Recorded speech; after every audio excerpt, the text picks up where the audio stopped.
사사들이 치리하던 때에 그 땅에 흉년이 되니라. 유다 베들레헴의 한 사람이 그의 아내와 두 아들을 데리고 모압 지방에 가서 거류하였는데, 그 사람의 이름은 엘리멜렉이요 그의 아내의 이름은 나오미요 그의 두 아들의 이름은 말론과 기론이니 유다 베들레헴 에브랏 사람들이더라. 그들이 모압 지방에 들어가서 거기 살더니 나오미의 남편 엘리멜렉이 죽고 나오미와 그의 두 아들이 남았으며. 오늘부터 룻기서를 묵상하려고 합니다. 우리는 룻기를 통해서 인류 구원을 위한 이 하나님의 구원 계획이 어떻게 진행되어 왔는가, 그리고 또 누구를 통해서 그 일을 이루어 가시는가라고 하는 것을 살펴보게 됩니다.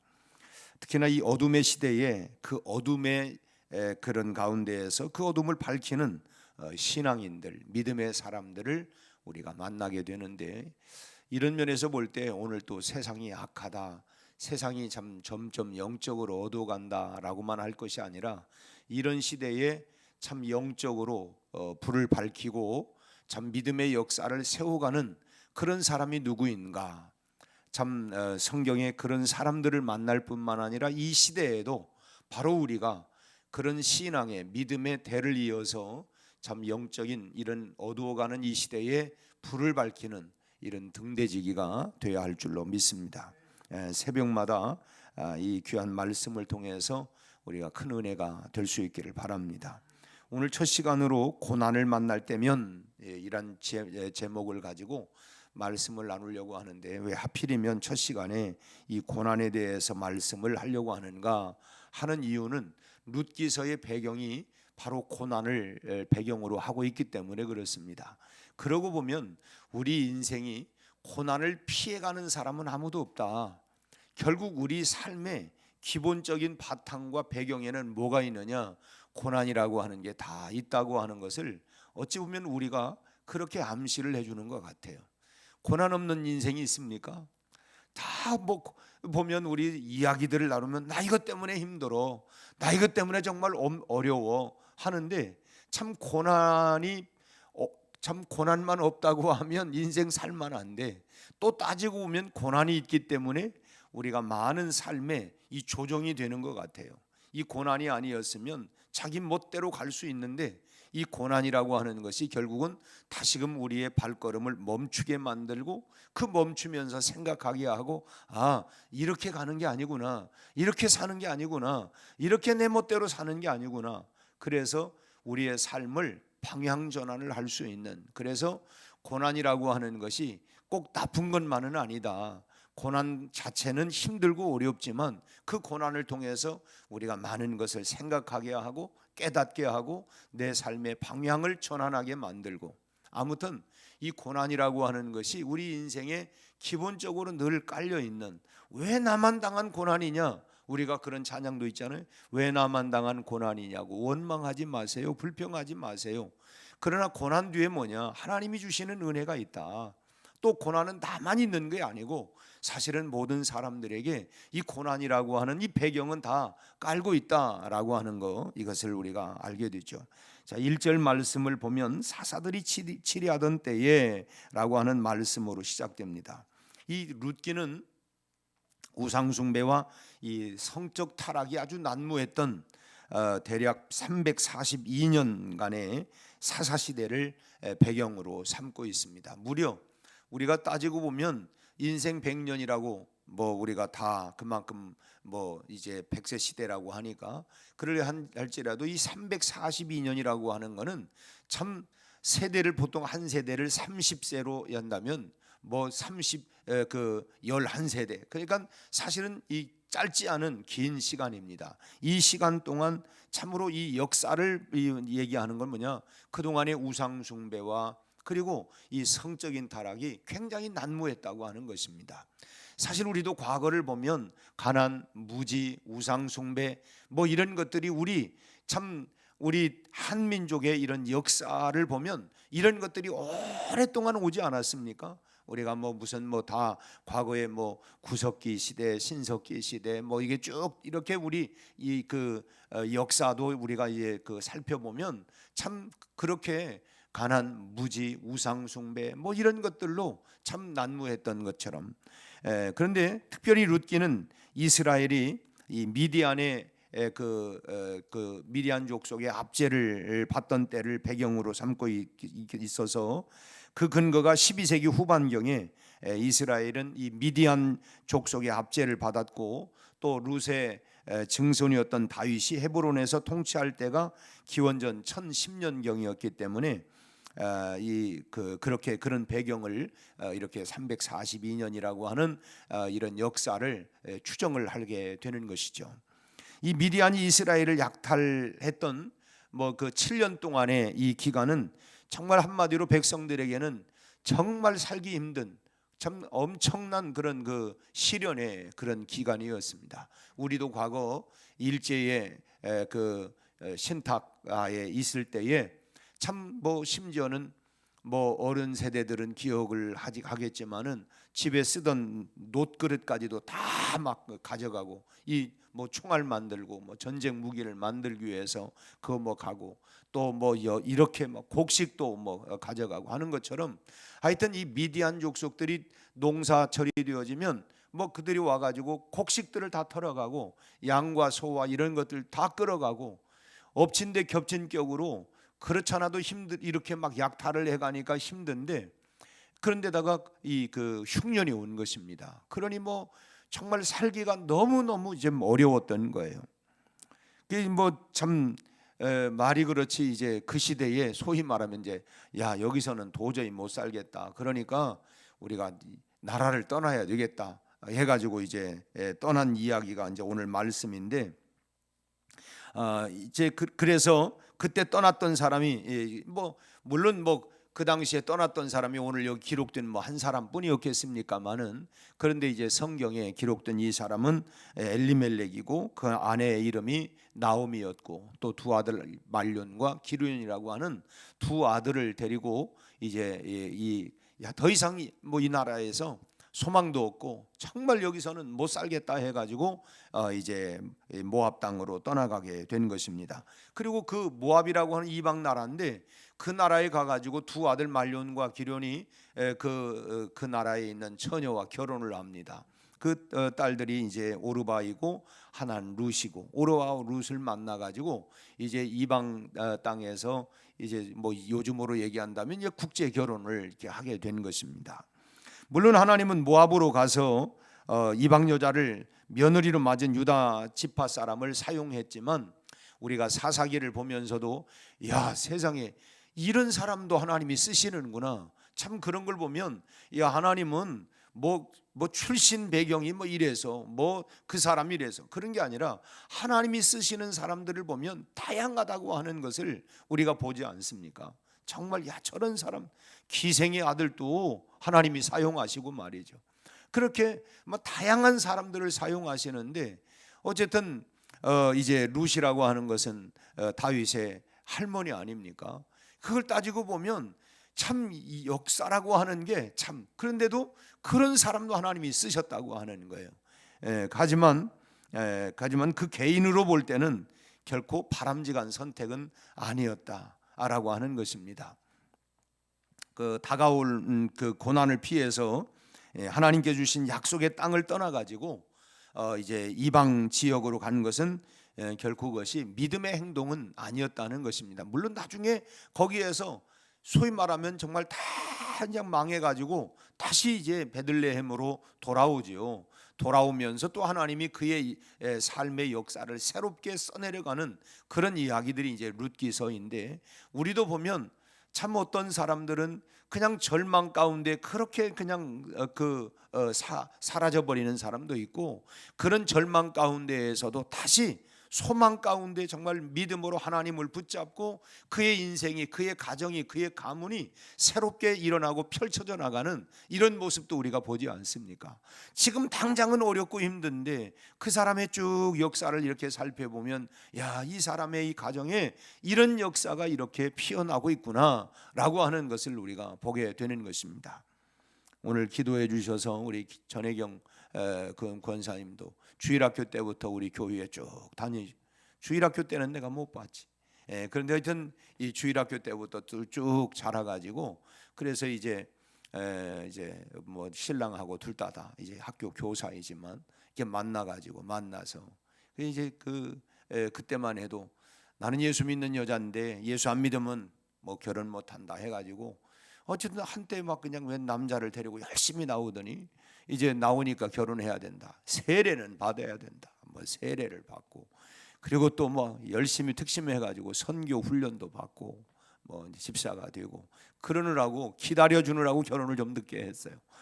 그러더니 지금 더 열심히 해. 내가 보니까 더 열심을 내서 어쨌든 그 한 여자가 그 가정에 들어가서 그 가정을 구원시키는 나가는 참 뭐 룻기서만의 이야기가 아니라 이런 것들이 우리 주변에 보면 야 참 이 사람을 통해서 이런 믿음의 역사가 시작되어지고 이런 부분들은 그러나 그런 역사가 나오기까지 그냥 쉬웠겠어요. 그래서 아까도 얘기한 것처럼 우리 삶에 고난이라고 하는 것이 늘 바탕으로 삼고 있다고 하는 것입니다. 결혼해서 너 좋고 나 좋고 하지만 그러나 살다 보면 이 고난이라고 하는 것이 늘 이 바탕이 있지만 이 고난 가운데 그래 이 시대에 내가 이 영적인 기운을 가지고 이걸 일으켜야 되겠다고 하는 것, 그게 사실 따지고 보면 이 오늘 룻기서에 나오는 이제 이런 이야기들이 바로 그런 모습들이라고 하는 것입니다. 그래서 이제 오늘은 룻기를 들어가면서 이 고난에 대한 우리 그리스도인들의 태도에 대해서 좀 살펴보려고 합니다. 먼저는 이 우리 성도가 고난을 받을 수 있느냐라고 하는 질문입니다. 쉬운 얘기면 아니 예수 믿는 사람도 고난 당하는가? 아니 내가 예수를 믿는데 왜 고난이라고 하는 게 올까? 뭐 이런 질문들이, 그래서 중간에 고난이 왔다고 해가지고 실족하고 넘어지고 믿음에서 떠난 사람들이 있어요.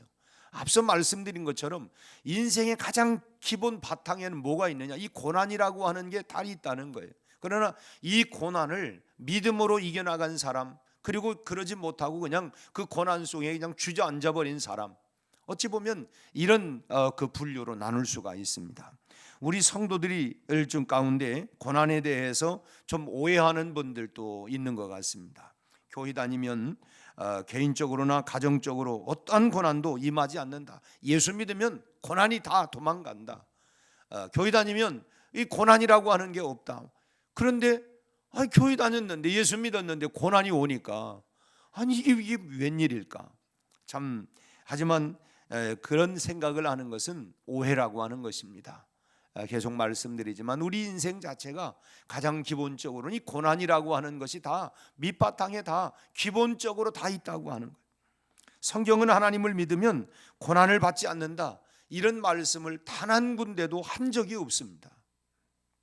하나님을 잘 믿고 섬기면 고난이 임하지 않는다고 하는 이런 약속을 하고 있지 않다고 하는 것입니다. 오히려 믿는 자들에게 고난이 임한다고 말씀을 해요. 이 역이죠, 역. 예수 믿으면 고난이 없는 것이 아니라 고난이 있다고 오히려 말씀을 해요. 로마서 8장 17절 말씀을 보면 자녀이면 또한 상속자 곧 하나님의 상속자요 그리스도와 함께한 상속자이니 우리가 그와 함께 영광을 받기 위하여 고난도 함께 받아야 할지니라. 영광만이 아니라 주님과 함께 십자가, 그래서 소위 말하면 십자가 없는 영광은 없다. 그래서 노 크라운, 십자가의 고난 뒤에 부활의 찬란한 영광이 있는 것처럼 우리에게도 역시 고난 뒤에 영광이라고 하는 것입니다. 뭐 아이 낳는 이야기도 보면 여러분 그 아이를 낳을 때 뭐 내가 나쁜 건 아니지만 하여튼 별이 보이고 뭐 그냥 그야말로 이게 그냥 사나 죽나. 그런데 또 그 아이, 그 뭐 성경에도 그래서 그 여인이 아이를 낳을 때 그 고통과 괴로움이 있지만 그 낳은 아이를 보는 순간 여러분 그 고통과 고난을 다 잊어버리고 그 아이가 빵긋 웃는 그 웃음 자체가 내 고난을 싹 잊어버리게 만든다는 거예요. 그렇잖아요? 그러니까 두 번째도 낳고 세 번째도 낳고 뭐 이렇게 그냥 낳는 거는 그것만 묵상하고 생각하면 아이고 나는 죽는다 뭐 이렇게 생각하는데 그 이후에 그 아이가 주는 또 기쁨도 있지만 커가면서 또 뭡니까? 나에게 또 이 아픔을 주기도 하고 그러나 그것이 또 우리에게 삶의 희망을 갖게 하고 더 용기를 갖게 하고, 아무튼 우리가 그와 함께 영광을 얻기 위해서는 고난도 함께 받아야 된다. 또 빌립보서 1장 29절 말씀을 보면 그리스도를 위하여 너희에게 은혜를 주신 것은 다만 그를 믿을 뿐만 아니라, 믿는 것만이 아니라 또한 그를 위하여 고난도 받게 하려 함이니라. 고난도 받는다는 거예요. 그래서 우리가 예수 믿는다고 하는 것 때문에 당하는 고난이 얼마나 많습니까? 아이, 예수 믿는 여자가 우리 집 안에 들어와 가지고 이게 그냥 뭔만 일이 있으면, 그래서 그런 고난이라고 하는 게 다 있다. 이 고난이 있다고 하는 걸 성경은 다 이야기하고 있는데 우리는 이런 것이 눈에 안 들어왔고 또 잘 알지 못하고, 예수 믿으면 고난이 하나도 없다는데 고난이 왔다. 우리가 잘못 알고 있다고 하는 것입니다. 또 골로새서 1장 24절 말씀 보면 그리스도의 남은 고난을 그의 몸된 교회를 위하여 내 육체에 채우노라. 사도 바울은 그 고난을 내가, 이 교회 때문에 있는 이 고난들을 내가 내 몸으로 내가 다 그냥 내가, 그래서 그런 배경의 찬양이 뭡니까? 멸시천대 십자가는 내가 지겠습니다. 내가 감당하겠습니다. 그러니까 이런 고난이라고 하는 것이 없는 게 아니라는 거예요. 우리가 결혼을 해서 그 가정으로 들어가면 다 그냥 백마탄 왕자가 그야말로 그냥 나를 이렇게, 그게 아니라 그다음부터 거기에 내가 짊어지고 나가야 할 이 고난이라고 하는 게 다 있다고 하는, 영광만이 아니라 고난도 다 있다고 하는 것을 말하고 있습니다. 하나님을 믿으면 고난이 없다고 하는 말과 얼마나 다른, 지금 각도에서 다른, 오히려 고난이 있다라고 하는 말은 참 엄청난 차이가 있는 말인데, 하나님 믿으면 고난이 없어지지 아니하고 고난을 준다고? 그래서 혹시 이 아침에 걱정이 많이 되시나요? 아니, 나는 없는 줄 알았더니 이 고난이 있다니. 그건 사실은 뭐냐면 고난에 대한 우리가 성경적인 올바른 이런 의식들이 우리가 없기 때문이다라고 이렇게 말하고 싶습니다. 우리 성도들은 고난에 대한 이 나름대로의 이 성경적인 이 뜻을 바르게 이해하고 있어야 합니다. 이 고난은 우리의 삶 속에서 부딪히는 가장 커다란 문제이기 때문에 참 고난이 없는 그런 사람이 없는 것처럼 지금까지 우리가 당한 고난도 다양한 각도에서 여러 방면에서 우리가 고난을 당했는데, 참 이 성경의 가르침을 우리가 체계적으로 알고 있어야 그 고난이 올 때에 우리가 낙심하지 않을 수도 있고 이 고난이 오히려 그야말로 영광이 될 수 있다라고 하는 것입니다. 물론 믿지 않는 사람들이 생각 가운데 이 고난은 내 참 재수가 운 붙었나? 운이 없나? 이 대개나 이런 재수가 없다, 또 운이 없다, 이런 식으로 이렇게 생각을 하는 경향들이 많이 있습니다. 또 종교심이 있는 사람들은 또 뭐라고 하냐면 이거 하늘이 노해서 그런다. 그래서 하늘을, 자기가 믿는 신을 달래줘야 된다 해가지고 풍우제를 바다 사람들은 풍우제를 드리기도 하고, 산 사람들은 또 산에 고사를 드리고, 뭐냐면 신을 노엽게 했기 때문에 이런 부분이 생겼다라고 이렇게 또 생각을 합니다. 그래서 고난을 당하면 절망하고 또 낙심하고 살고 싶은 의욕을 상실하고, 이것 때문에 내가 못 살겠다 이렇게 의욕을 상실하는. 하지만 고난을 믿음의 눈을 가지고 우리가 하나님의 참 메시지로 우리가 살펴보면 이 고난은 새로운 출발과 앞으로 나갈 수 있는 그런 동기가 된다고 하는 것입니다. 좀 새로운 출발, 보라, 이제 내가 새 일을 행하겠다. 이 고난이 있지만 오히려 이 고난을 통해서 새롭게 나갈 수 있는 길이 된다고 하는 거예요. 왜냐? 자신에게 유익이 되지 아니하고 참 없어져야 했던 것들이 고난을 통해서 없어졌기 때문에 참 이 남자들의 이 변화 가운데 하나가 이 군대라고 하는 걸 통해서 사람이 많이 변화가 되는 것 같아요. 참 속썩이고 군대 가기 전에 그냥 소위 그냥 멋대로 그냥 살았던 사람이 군대 가서 너무 이렇게 좋은 곳이 아니라 그냥 고생을 그냥 참 나름대로 그냥 굉장히 고생을 많이 하고 오면 사람이 많이 달라지는 거, 그런 것 인정하시나요? 그래서 야, 저 군대 갔다 오더니 사람 돼 갖고 왔네. 사람 돼 갖고 왔어. 이 고난이라고 하는 것이 오히려 사람을 새롭게 이 개조할 수 있는, 고난 자체는 쉬운 건 아니에요. 그러나 그 고난을 통해서 사람이 야, 인생 이렇게 사는 게 아니구나, 이렇게 하는 게 아니구나. 그래서 우리가 그렇잖아요. 저것도 한번 고난 당해봐야 돼. 이제 옆에 사람들이 그런 얘기하잖아요. 저 사람 아유 보면 고난 한번 당해야 사람 되지 이제. 그러나 그렇게 말하는 나도 고난이 와서 많은 부분들이 수정이 되고 달라지는 부분들이 많이 있어요. 예를 들면 우리가 잠언 16장 18절 말씀 보면 고난은 패망의 선봉이다라고 했는데, 이 교만에서 패망하게 될 사람을 아이고 그냥 저 사람 목이 굳고 저 그냥 이제 그래 뭐 말씀대로 고난이 패망의 선봉이라고 하는데, 오히려 그 교만이 고난이 아니라 교만이 패망의 선봉이라고 그랬는데, 이 고난이 왔어요. 그래서 참 하나님께서 불쌍히 여기서 그 교만을 고치기 위해서 고난을 주셔가지고 그 고난 가운데 그 교만이 다 깨져버리는 거죠. 뭐 자기 기고만장했던 마음들이 고난을 통해서 다 약해졌다고 한다면, 여러분 그 고난이라고 하는 힘은 들겠지만 결국 고난 가운데 교만을 버리게 되어지고 겸손하게 되면 하나님은 누구에게 은혜를 주신다고 했어요? 겸손한 사람에게 하나님이 은혜를 주신다, 기회를 주신다. 모든 인생의 기회도 겸손하면 하나님이 기회도 주신다는 거예요. 겸손한 자에게 하나님께서 은혜도 주시고 길을 열어주신다는 거예요.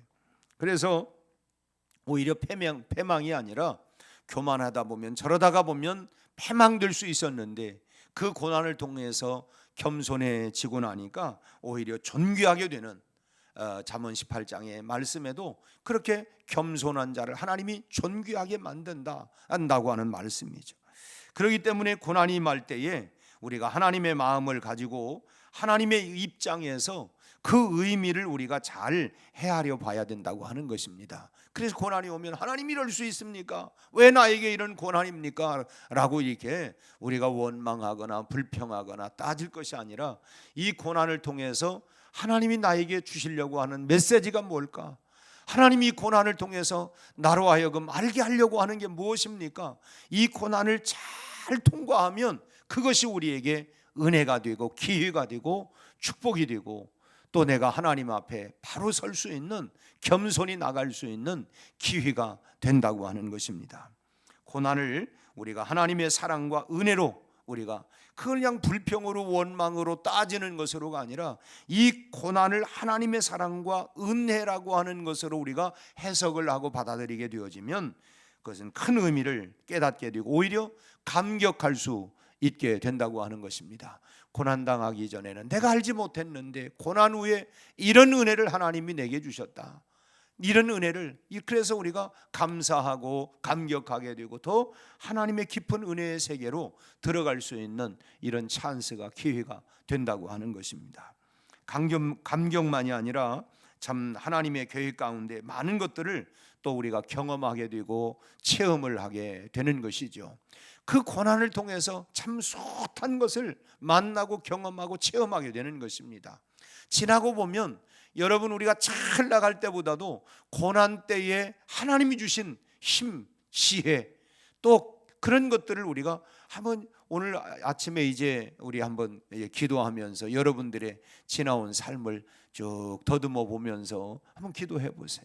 아마 하나님께서 야, 그때 정말 힘들었는데, 그런데 보니까 오히려 그것을 잘 기도하면서 정말 기다리면서 나갔더니 오히려 하나님이 그 고난이 나에게 이런 은혜를, 이런 축복을 이렇게 나에게 하나님께서 주셨구나 라고 하는 것을 분명히 아마 선명하게 알게 되리라고 봅니다.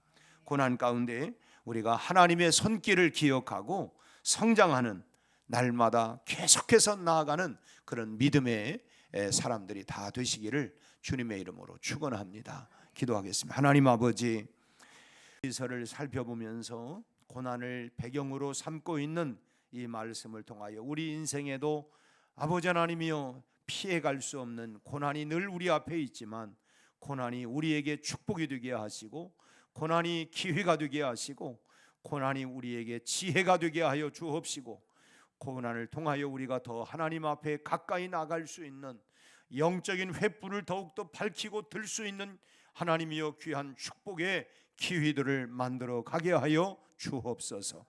하나님의 은혜라고 하는 그 하나님이여 범주 안에서 고난을 잘 해석하고 묵상하게 하여 주옵시고, 이걸 통해서 우리가 반드시 고난이 고난으로 끝나는 것이 아니라 영광이요 축복이요 기회로 만들어 갈 수 있도록 하나님 깨어있는 우리 성도들이 되게 하여 주옵소서.